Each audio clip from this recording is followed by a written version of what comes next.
Good morning, everybody. It's lovely to speak to you today. I wish I could see you, although I know some of you are in your PJs still. I'm Sue Mallon from the Durbanville Josh Gen congregation, and I want to speak to you today about building the future. This is part of the series we've been doing this month on a wise woman builds her house, but a foolish one tears it down with her own hands. Perish the thought. That's awful to think of. We don't want to be that kind of woman that destroys our own house. So maybe it's time to take account. And how do we go on into the future, especially in times like these where everything is being shaken and nothing is the same? The way we relate, the way we go shopping, everything is different and questionable and overwhelming.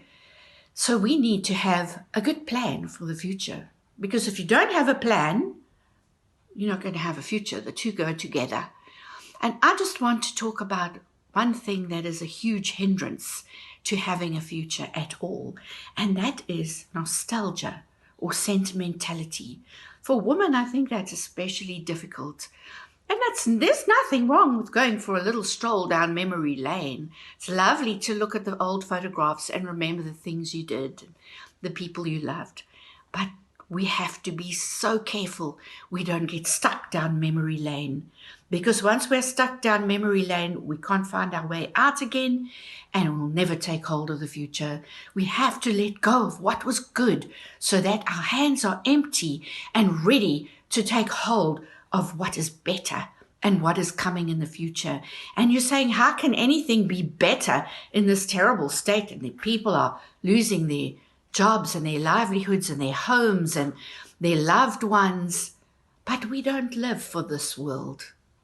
If we lived for this world alone, we would be the most miserable of all people. We live for a future that is built on the rock of Jesus, and our hope is in Him and in the eternity which He has bought for us on the cross. 10 years ago, I very suddenly lost my husband to a massive heart attack, and I was shattered. It was like an earthquake in my life that was way off the Richter scale. I did not want to live anymore. I begged God, please take me home. I cannot do this. I can't contemplate a future without my husband and my best friend. And here I am, 10 years later. So you can see God had other plans. He has plans that are above what we can imagine. And He will help us and lead us into their future and into those plans. Yeah, so I just want to say that the person of Jesus will enable us to have hope in a hopeless world, to be able to stand firm when everything is shaking in a seismic event that is sweeping the nations with this awful pandemic. And I just want to read something. It's to do with trials and tribulations, and it's Spurgeon, Charles Spurgeon. I have to read it because this language doesn't come naturally. The cross has not dimmed the splendor of His crown, nor spittled the beauty of His face. I would forget the present tribulation in the future triumph. How beautiful is that?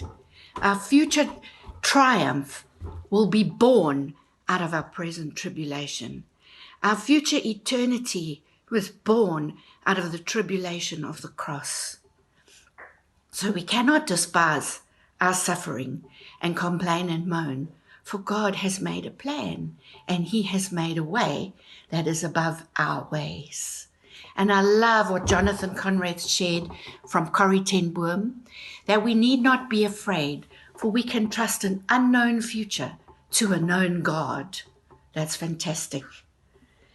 So in Proverbs 19:21 is really a favorite scripture of mine. And it says this: many are the plans in the mind of a man, but it is the purpose of the Lord that will stand. We need to stand, ladies. Stand in our faith. Stand in our homes.